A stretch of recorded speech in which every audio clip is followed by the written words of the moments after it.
इसरो के द्वारा चंद्रयान-3 को चंद्रमा की दक्षिणी दिशा में पूरी तरीके से सकुशल उतारने को लेकर के जहां पर पूरे देश में खुशी की लहर है, तो दुनिया में भी भारतीय लोग भारत की इस विजय का डंका बजा रहे हैं। पूरी दुनिया में भारत के द्वारा चंद्रमा पर चंद्रयान-3 भेजे जाने को लेकर के प्रशंसा हो रही है। भारत के प्रधानमंत्री ने इस पर सभी वैज्ञानिकों का आभार व्यक्त किया है, तो भारत की जनता को भी उन्होंने धन्यवाद। राष्ट्रीय हिंदू परिषद भारत सुबह से ही मंदिरों में जाके अपने प्रभु राम जी से आराध्य से इस लैंडिंग के लिए बहुत प्रार्थना, सुबह से ही मंदिरों में हम लगे हुए थे, प्रार्थना कर रहे थे कि सगल कुशल और ये लैंडिंग बढ़िया तरह हो जाए।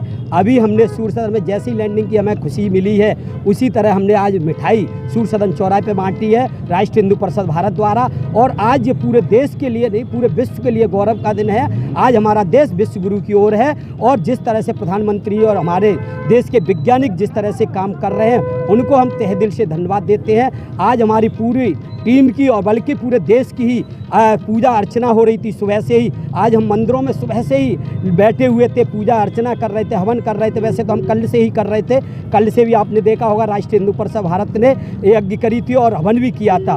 इसी तरह अब जैसे हमें खुशी मिली है, उसके बाद हमने लड्डू वितरण किए हैं और पूरे देश को बधाई दी है और उन वैज्ञानिकों को बधाई दी है जिन्होंने इतनी बड़ी चंद्रयान-3 की सकुशल चंद्रमा पर लैंडिंग को लेकर के पूरे देश के अंदर खुशी का माहौल है। इसको लेकर के पूरे देश भर में भारतीय खुशी का इजहार कर रहे हैं। तो आगरा में भी हिंदूवादी संगठन के पदाधिकारी और कार्यकर्ताओं के द्वारा मिष्ठान वितरण करने के बाद में चंद्रयान की सफल लैंडिंग को लेकर के जहां लोगों में उत्साह दिखा, तो वहीं पर उन्होंने मिष्ठान वितरण भी किया। उन्होंने बाजार को रोककर के मिष्ठान वितरण किया और उसके बाद में खुशी का इजहार किया।